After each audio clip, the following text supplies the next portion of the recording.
Los sismos de intensidad baja o reducida, oiga, compórtense en el rango lineal o en el rango elástico. En este mundo de la ingeniería estructural, de las fuerzas que más se rigen para el análisis y el diseño de nuestras estructuras es la fuerza sísmica.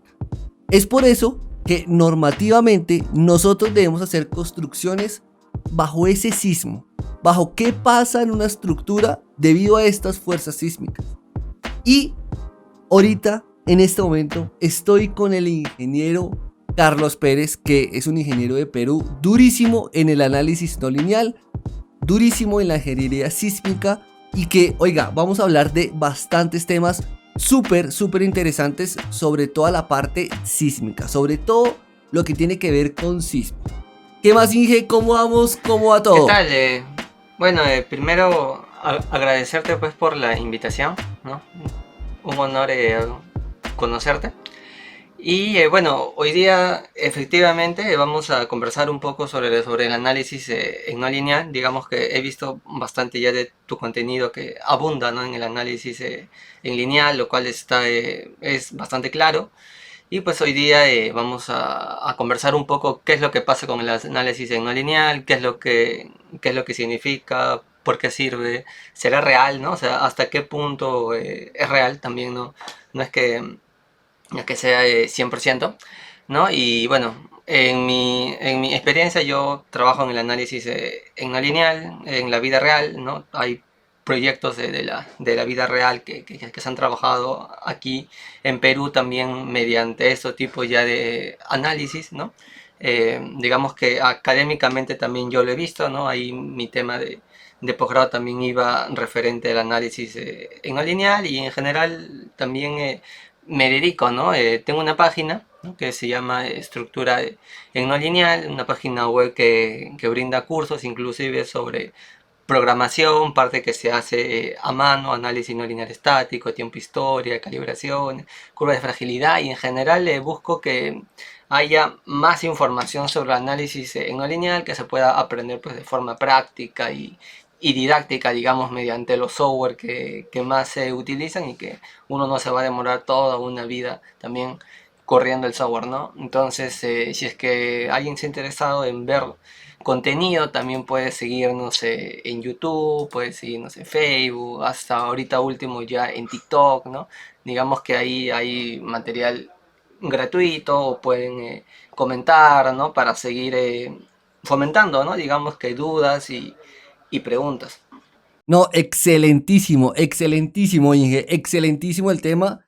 Y pues de verdad que todos esos apasionados a las estructuras, ingenieros que se quieren dedicar a las estructuras, pues oiga, tienen que estudiar sismo, sí o sí, sea en Perú, sea en Colombia, sea en Ecuador, sea en Venezuela, sea en México, sea en la Conchinchina, pues debemos de estudiar las fuerzas sísmicas. Y debemos de estudiar los métodos de análisis que hay, porque hay diferentes métodos. Y esa va a ser la primera pregunta que le vamos acá a responder a todos los colegas. Oiga, ¿cuáles son los tipos de análisis? ¿Y hasta qué nivel de sofisticación se ha llegado actualmente en la ingeniería estructural? ¿Cuáles son esos tipos de análisis para la parte sísmica, para esas fuerzas sísmicas y decir, oiga, esta estructura, ¿cierto?, me va a soportar esas fuerzas sísmicas. ¿Listo? En la ingeniería sísmica y en la ingeniería estructural tenemos el concepto de que una estructura no es 100% resistente o pues que es totalmente antisísmica. Básicamente, pues no hay estructura de este estilo y no hay método que compruebe que una estructura bajo las fuerzas sísmicas no va a fallar o a fisurar o a dañarse algún elemento estructural. Por eso es que hoy en día tenemos este concepto de que la estructura básicamente no colapse. Y para esto, pues hay varios métodos. Ahora, todo esto, ingeniero, pues como sabrá, depende de la región, del país, de dónde se va a construir esta estructura. Una cosa es Perú, una cosa es México, una cosa es Colombia, una cosa acá en Colombia, pues es la zona norte, una cosa es la zona sur, una cosa es la zona occidental, oriental. Todo depende de dónde se vaya a construir la estructura y del uso de la edificación. Muy importante. Una cosa es hacer una casa y otra cosa es hacer un hospital. Entonces, dependiendo de todo esto, pues vamos a utilizar uno u otro método para darle solución a todo esto, a estas fuerzas sísmicas que gobiernan nuestras estructuras. Entonces, Inge, en Perú, ¿cuáles son los tipos de análisis que hay para lo que sería el sismo? Bueno, en Perú actualmente digamos que la norma que ve sobre lo que son sismos es la norma E030, ¿no? Esta norma E030 básicamente habla sobre tres tipos de análisis. El primero es el análisis lineal estático, en el cual uno brinda más o menos fuerzas, ¿no? A cada piso, ¿no? Que más o menos es una fuerza triangular, ¿no? Ahora este método pues tiene algunas restricciones, ¿no? Que ahí se habla, ¿no? 5 pisos, que sea regular o irregular en menos cantidad de pisos, ¿no? Ahí te Exactamente. habla de algunas restricciones. Acá en Colombia, Inge, se llama fuerza horizontal Ajá. equivalente. Y claramente, pues por ejemplo, este método tiene sus restricciones. Por ejemplo, para todas las edificaciones regulares e irregulares que estén en zona de amenaza sísmica baja. Acá en Colombia tenemos tres zonas de amenaza sísmica, baja, intermedia y alta. Y dependiendo de estas zonas de amenaza sísmica, pues vamos a tener una disipación de energía. Disipación de energía mínima, disipación de energía moderada y disipación de energía especial. Otro tema para el método de la fuerza horizontal equivalente, ¿sí? De las restricciones, nos dice, oiga, todas las edificaciones regulares e irregulares pertenecientes al grupo de uso 1, localizadas en zona de amenaza sísmica intermedia. ¿Qué significa esto? Acá en Colombia tenemos 4 tipos de uso, el uso 1, 2, 3 y 4, ¿listo? Donde el uso 1 y 2 sería como el más general para todo tipo de edificación. Y el uso 3 y 4 sería para edificaciones indispensables que básicamente esa vaina no se nos puede caer. Hospitales, bomberos y todo ese tipo de estructuras. Y claramente, como bien dije, en zonas de amenaza sísmica intermedia. Y también tiene otros requisitos mínimos para poder utilizar este método. No siempre vamos a poder utilizar este método. También depende del tipo de suelo, porque acá en Colombia pues tenemos diferentes tipos de suelo. Tenemos el F, tenemos el E, tenemos el D, tenemos el C, tenemos el B y tenemos el A, donde el F es el más paupérrimo de todos, o sea, el suelo más pailita, ¿listo? Ajá. Y el A es el suelo donde pues es mucho mejor, es una roca y todo, ¿listo? Entonces acá depende de estos elementos para poder utilizar este método. Y acá en Colombia, vuelvo y digo, se llama fuerza horizontal equivalente, que en otros países se le conoce como análisis estático lineal. Ajá. Sí, bueno, un poco también ese nombre, porque es como que lo que dice en el AC716, con el 4117, que son normas de Estados Unidos, ¿no? Más o menos si lo pasas en español, ¿no? Supongo que por eso se llamará de cierta forma aquí así, ¿no? Bueno, el siguiente análisis del que se habla aquí en Perú es del análisis modal espectral, ¿no? Digamos, es el análisis, ¿no? En el cual mediante los periodos y mediante los modos que tiene un edificio, ¿no? Se van a combinar, ¿no? Mediante un método, ¿no? El CQC así, ¿no? Y luego ya vamos a tener ya una respuesta dinámica, ya de la misma estructura, ¿no? Ahora esta respuesta dinámica luego es escalado, ¿no? A un porcentaje de cortante del análisis estático, y ahí ya pues ya tengo al menos ya las fuerzas, ¿no? Y luego también puedo calcular ya los desplazamientos con otro factor, ¿no? Pero digamos que este de acá viene a ser el segundo método, ¿no? El modal, ¿no? Que también hay en Colombia, ¿no? Sí, tal cual. Acá en Colombia pasa exactamente lo mismo. Acá tenemos, pues, después de lo que sería fuerza horizontal equivalente, tenemos lo que sería el análisis modal espectral, que pues también lo podríamos conocer como el método de análisis dinámico, que claramente este se divide en dos, que puede ser elástico o puede ser inelástico. ¿Listo? Si todos recuerdan su resistencia de materiales, cuando un material comienza, pues lo trabajamos o hacemos el ensayo de esfuerzo de formación, el material al principio va a trabajar en un rango elástico, en un rango lineal. Ya después de pues una cierta fuerza, ¿cierto? El material se va a elongar, a estirar y no va a volver a recuperar sus propiedades, ¿cierto? No va a volver a estar otra vez normalito, básicamente. Y ahí es cuando entra en el rango inelástico. Y eso, pues, también pasa en una estructura completa. Entonces, podemos tener métodos o análisis dinámicos dentro del rango elástico y dentro en el rango inelástico. Acá hago una salvedad rápidamente para que los colegas digan, uy, pero ¿qué es toda esa vaina? No, es muy fácil. Lo que pasa es que una estructura en el rango elástico, pues puede que nos salga muy cara, porque pues vamos a tener elementos estructurales más rígidos, ¿cierto? Para que puedan soportar esas fuerzas sísmicas. Acá, ¿qué decimos? Oiga, no siempre van a llegar sismos tan grandes, ¿cierto? Entonces podemos tener estructuras en el rango inelástico, ¿cierto? Que pues puedan tener elementos no tan rígidos y que puedan trabajar en ese rango sin llegar a la falla. ¿Listo? Entonces básicamente por eso tenemos estructuras en el rango elástico y en el rango inelástico y bueno, allá entra una teoría completísima que, bueno, si algo ya la vamos viendo, ya la vamos viendo para no salirnos de los temas. Pero acá hay como que un quiebre, ¿no? Porque hasta el momento hemos intentado tener una respuesta en no lineal desde un análisis en lineal, ¿no? Porque hasta el momento estos dos métodos que nosotros hemos Exacto. realizado son análisis en lineal, ¿no? O sea, es como un chicle, ¿no? Si le das una fuerza a uno, tiene un desplazamiento 1, pero si le das una fuerza el doble, tengo el doble de desplazamiento, ¿no? O sea, hasta ahorita hemos trabajado bajo ese supuesto de que todo estamos trabajando en un rango elástico y todo es como una especie de un chicle y nosotros inventamos el R, o sea, creamos un valor de R, ¿no?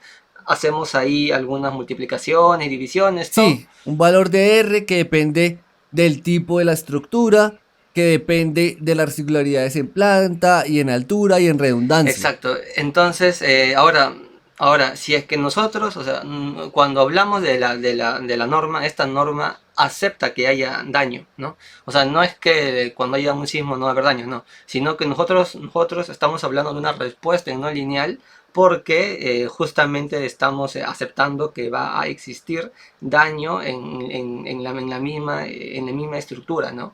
Y por eso, o sea, ¿y por qué haya daño? Que mejor no haya. Y ahí es lo que mencionaba usted, ¿no? Que es muy caro, ¿no? Diseñar algo, pues, elásticamente, ¿no? Entonces, digamos que la norma lo que dice, bueno, puede haber un daño, pero este daño tiene Exactamente. que ser controlado, ¿no? Entonces, partiendo de ahí, ¿no? Entonces, ahora, Acá, Inge, podemos hablar de la filosofía, básicamente de la claro, filosofía del diseño sismorresistente. ¿Y qué nos dice la filosofía? Oiga, los sismos de intensidad baja o reducida, compórtense en el rango lineal o en el rango elástico. Los sismos de intensidad moderada, oiga, estén dentro del rango lineal o el rango no lineal. ¿Qué significa? Sin daños significativos, básicamente. Y los sismos de intensidad severa, o sea, los supersismos, pues primero no van a estar en el rango no lineal. ¿Listo? Van a estar en el rango no lineal, qué pena. Segundo, pues vamos a tener daños significativos, pero es una estructura sin colapso. O sea, la idea es que aunque tenga daños significativos, no colapse. Y otro punto importante, en estos sismos de intensidad severa, pues solo van a pasar una vez durante su vida útil. ¿Listo? Entonces, una estructura que tiene un super sismo, pues solo va a poder soportar ese sismo y ya la estructura deja de funcionar porque posiblemente los elementos fallen. ¿Listo? Entonces, básicamente esa es la filosofía. Y eso es lo que estamos hablando acá de la parte, por ejemplo, lineal y no lineal, elástica o inelástica. así es. ¿Listo? Ahí yo creo que ya los colegas, vea, Sí, con esto creo que ya se entiende bien, ¿no? De que el tema ya de la norma es un método un poco más simple de poder tener un cálculo y un análisis en no lineal, ¿no?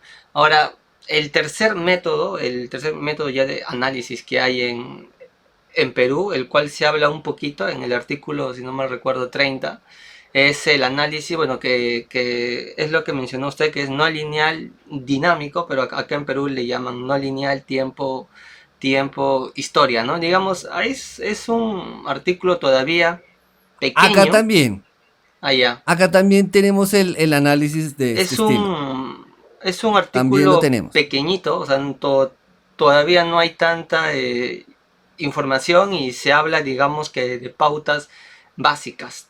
aún, ¿no? Ahora, este análisis en no lineal tiempo, historia, yo estoy seguro que la mayoría ha escuchado del no lineal estático, ¿no? Y dirán que, pero ¿por qué el no lineal estático no hay si es el que probablemente el más difundido, ¿no?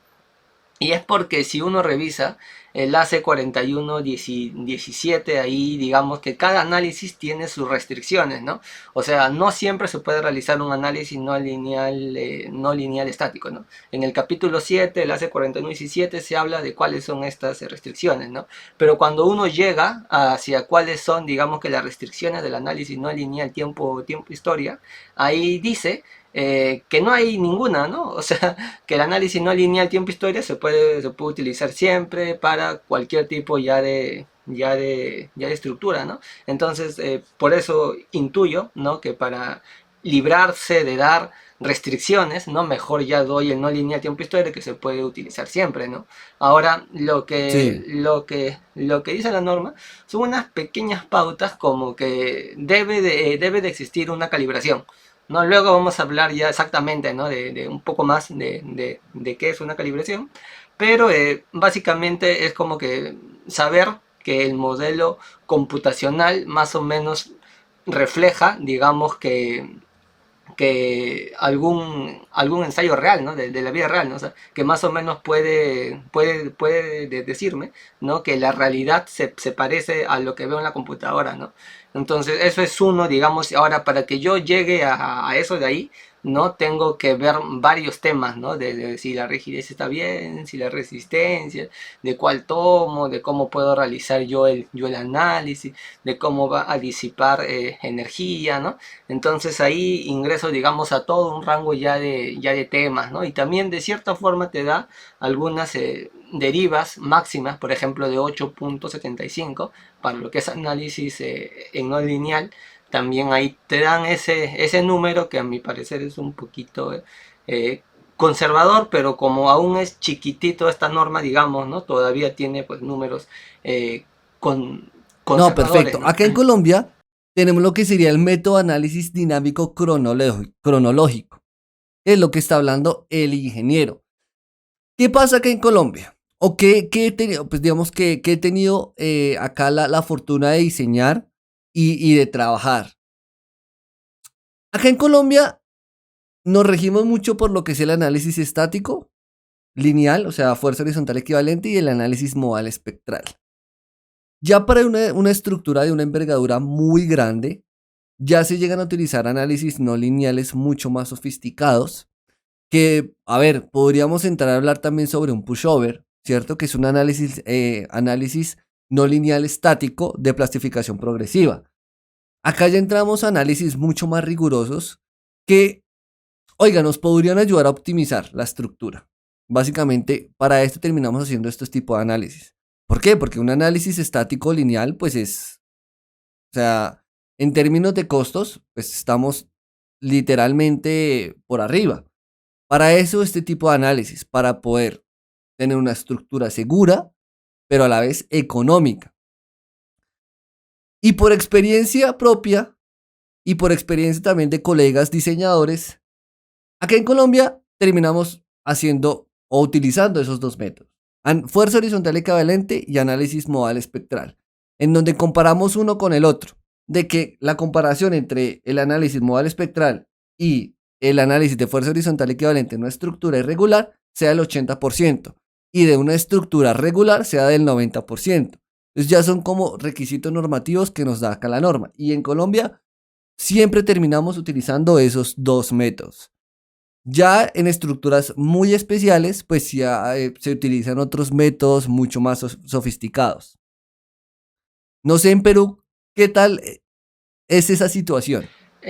No, digamos que actualmente trabajar en el rango en no lineal no es exigido por nada, ¿no? O sea, ni por nada ni por nadie, ¿no? Todo, digamos que se suele trabajar en el análisis en lineal, nada más, ¿no? Así sean estructuras importantes, ¿no? Digamos que al menos en lo que es normativamente, ¿no? Lo que uno ve en su norma, ¿no? Digamos que el análisis en no lineal ingresa, según la norma, como algo complementario y es algo opcional, ¿no? Aún no es nada, no es ningún requisito. Creo que en México ya se ha vuelto un requisito para los edificios altos, al menos. Es lo que he estado, es lo que he estado viendo último que se ha mencionado. Sí, no, y acá, por ejemplo, la normativa colombiana que rige las estructuras bajo lo que es el sismo es el título A. Todo el tema de requisitos sísmicos, todos los temas generales de diseño sismo resistente. Pero, por ejemplo, en los análisis dinámicos, pues digamos en el rango no lineal, la información es muy vaga. Es básicamente, oiga, si decisión del ingeniero estructural, utilizar este método. Ya, tal cual dice la norma de esta manera. Si usted quiere hacerlo, hágalo. Es decisión suya. ¿Listo? Y si pasa algo, es su responsabilidad, básicamente. Entonces sí falta bastante, pues bastante investigación, falta globalizar todo el conocimiento y que, pues básicamente eso, se pueda colocar en una norma y que todo el mundo lo pueda utilizar con plena seguridad. Que pues sí, todavía falta bastante investigación para poder de pronto un método como estos colocarlo en una norma y que ya sea el método que rige todas las estructuras. Por el momento, pues, Claro, creo oiga, que dime. claro, creo que una de las primeras normas que más o menos cerca, digamos, a nuestro país se había realizado es en Chile, ¿no? Chile sí propuso una especie de norma así en no lineal, más o menos, con algunos parámetros ya de similares a la del ACE 4117, así, pero con sus cositas adicionales en función de términos de formaciones, ¿no? Digamos que como que haciéndolo un poco más suyo, ¿no? O sea, esta norma se llama Achicina de Doc Seid, una cosa así, del año 2017 más o menos ya habían empezado con, con este tema, ¿no? Y digamos que es una norma, bueno, no es una norma, digamos, es una especie de propuesta, ¿no? Donde ya más o menos ahí ellos ya, cierta manera, ya plantean igual como normalmente nosotros lo hacemos, ¿no? Nos copiamos cierta parte y luego ya le agregamos un poco algo propio, ¿no? Ya propios Sí, de hecho, todo lo que conocimientos les o cómo uno estamos hablando, trabaja. todo lo que nosotros lo hablamos, por ejemplo, temas de sismo, temas de, por ejemplo, los espectros de diseño y todo lo que terminamos acá analizando en la parte sísmica, no es de la NSR 10, no es de Colombia, no es de la norma peruana, la E60, nada. Eso, por ejemplo, el tema de entrar en un rango elástico o inelástico viene de un método que se llama el ATC3. Es un método gringo. Y básicamente todas las normas que nosotros pues utilizamos y todo lo que nosotros pues hacemos vienen de normas gringas. Gente que le ha metido la ficha y pues ha hecho ese tipo de investigaciones, que bueno, tristemente acá en Colombia y en Perú también me imagino que es bastante complicado, bastante difícil llegar a hacer una investigación tan importante como lo que es esto. Ajá. Sí, bueno, y más que digamos, actualmente ya el conocimiento está bastante avanzado, ¿no? Y ya hacer alguna investigación, digamos, a nivel de país puede resultar ya más costoso, ¿no? En función de que como se trabaja más en el rango no lineal, tal vez habría que tener algunos ensayos, ¿no? Y los ensayos pues son bien costosos, ¿no? Ya se complica un poquito. Igual acá lo importante, lo más importante es de verdad entender y entender de una manera organizada. O sea, yo no me voy a meter a un análisis no lineal sin saber un análisis modal espectral y sin tampoco saber un análisis de fuerza horizontal equivalente. Acá es estudiar de forma organizada. Que si ya sabes esos dos métodos, pues empecemos a trabajar en un análisis no lineal y pues tal como hace el ingeniero, va investigando, va trabajando y va conociendo y pues lo va poniendo en práctica. Creo que eso es lo más importante. Sí, yo también coincido, ¿no? Digamos que yo seguí ese tren, ¿no? Yo también trabajé primero en diseño, ¿no? Estuve unos años trabajando en diseño, ¿no? Puro en lineal, ¿no? Ni siquiera sabía pues que existía el no lineal, creo, donde trabajaba en diseño, ¿no?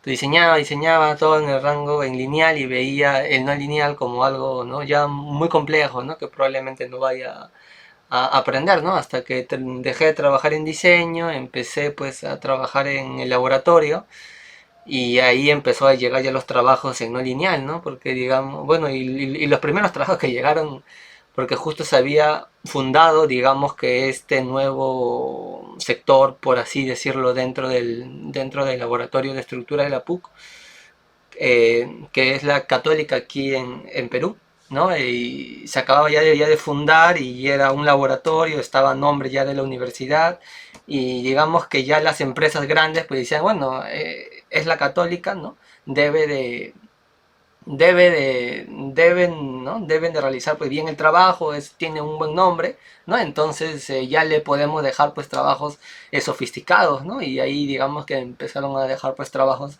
en no lineal, ¿no? Ya venían con problemas de que directamente se tenía que hacer un análisis en no lineal, ¿no? Entonces ahí que ya digamos que ya se daba pie a trabajar en el no lineal y habría que ingresar, ¿no? Y así ingresó un trabajo, luego ingresó otro, luego como eran empresas grandes, tenían más proyectos y siguieron dándole, ¿no? Ahí trabajo y trabajo en no lineal, ¿no? Y por ahí fue. Y como también trabajamos con lo que son ensayos, a veces también nos podemos ayudar para, digamos que, para complementar que la información es cierta, ¿no? Y pueda pasar por todo un proceso que se da a veces por parte ya del Estado, ¿no? Digamos que para corroborar los resultados de ciertos prototipos también se pueden ensayar directamente en el laboratorio, ¿no? Entonces ahí fue que como teníamos el laboratorio prácticamente al costado, ¿no? Entonces ya pues ya se puede trabajar, digamos, íntegramente, ¿no? Tanto desde el modelo como viendo los ensayos, ¿no? Y seguir con todo este trabajo, ¿no? No, súper bien, súper bien. Ingeniero, hay varias preguntas que podemos acá tratar en este podcast sobre temas de sismo, pero vamos a dejarlas para un segundo capítulo para que los ingenieros acá presentes, vea, se activen con ese tema del sismo y pues bueno, entre todos aprendemos un montón sobre estos temas. Sí, sí, encantado, digamos que de recibir preguntas, ¿no? Eso es lo que, o sea, yo cuando inicié en el análisis en no lineal, ¿no? No es que ya ahorita pues sea, ¿no? Ya lo máximo de análisis en no lineal, ¿no? Digamos que yo he aprendido en función a veces de las mismas preguntas que hacen, ¿no? En función de las mismas preguntas, viendo, revisando, leyendo, siguiendo al ATC, al FEMA, que sacan sus nuevas normas, te le envían por correo, ¿no? Ahí estando revisando, ¿no? Viendo en otras universidades como la UNAM, donde también se trabaja bastante con el análisis en no lineal, leyendo normas, a veces entre las primeras páginas figuran los investigadores principales, ¿no? No me dejarán mentir que cuando alguien revisa en uno de cada tres normas figura Cornell, ¿no? O sea, Cornell figura prácticamente en toda la norma del FEMA. Entonces, si alguien revisa a Cornell ahí, automáticamente o sea, va a ver que hay un montón de información de análisis no lineal que tiene su nombre, ¿no? Entonces, creo que las dudas son algo bastante importante, no solamente para que se pueda despejar, digamos, que los estudiantes, sino para que uno mismo también pueda seguir avanzando, ¿no? Eso es muy verdad. Si los colegas tienen preguntas sobre todos estos temas, bueno, no duden acá en poner en la caja de comentarios las dudas que tengan y las vamos a ir resolviendo con el ingeniero Claro. Carlos. Entonces, colegas, muchas gracias por vernos y esperen la segunda parte de este podcast tan importante sobre sismo y más que todo sobre sus análisis lineales y no lineales.